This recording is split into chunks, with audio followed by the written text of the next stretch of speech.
2 Kings chapter 7. Elisha said, "Listen, God's word. The famine's over. This time tomorrow, food will be plentiful. A handful of meal for a shekel, 2 handfuls of grain for a shekel. The market at the city gate will be buzzing." The attendant on whom the king leaned for support said to the holy man, "You expect us to believe that? Trap doors opening in the sky and food tumbling out?" "You'll watch it with your own eyes," he said, "but you will not eat so much as a mouthful." It happened that 4 lepers were sitting just outside the city gate. They said to one another, "What are we doing sitting here at death's door? If we enter the famine-struck city, we'll die. If we stay here, we'll die.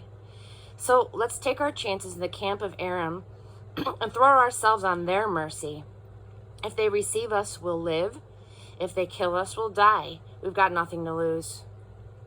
So after the sun went down, they got up and they went to the camp of Aram. When they got to the edge of the camp, surprise!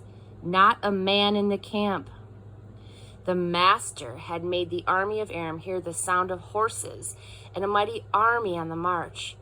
They had told one another, "The king of Israel hired the kings of the Hittites and the kings of Egypt to attack us." Panicked, they ran for their lives through the darkness, abandoning tents, horses, and donkeys. The whole camp, just as it was, running for dear life. These 4 lepers entered the camp and went into a tent. First, they ate and drank. Then they grabbed silver, gold, and clothing, and they went off and they hid it. They came back, they entered another tent and looted it, again hiding the plunder. Finally, they said to one another, "We shouldn't be doing this. This is a day of good news, and we're making it into a private party. If we wait around until morning, we'll get caught and punished. Come on, let's go and tell the news to the king's palace." And so they went, and they called out at the city gate, telling what had happened. "We went to the camp of Aram, and surprise, the place was deserted. Not a soul, not a sound. Horses and donkeys left tethered and tents abandoned, just as they were." The gatekeepers got the word of the royal palace, giving them the whole story. Roused in the middle of the night, the king told his servants, "Let me tell you what Aram has done. They knew that we were starving, so they left camp and have hid in the field, thinking, when they come out of the city, we'll capture them alive and take the city." One of his advisors answered, "Let some men go and take 5 of the horses left behind. The worst that can happen is no worse than what could happen to the whole city. Let's send them and find out what's happened."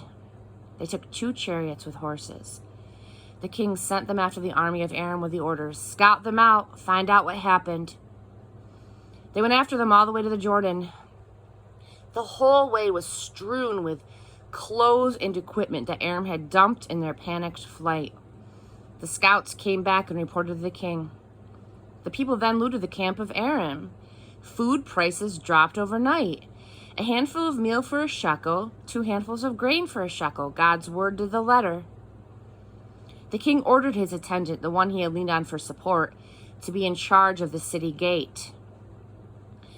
The people turned into a mob, poured through the gate, trampling him to death.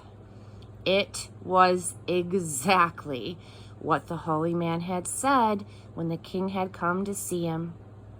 Every word of the holy man to the king.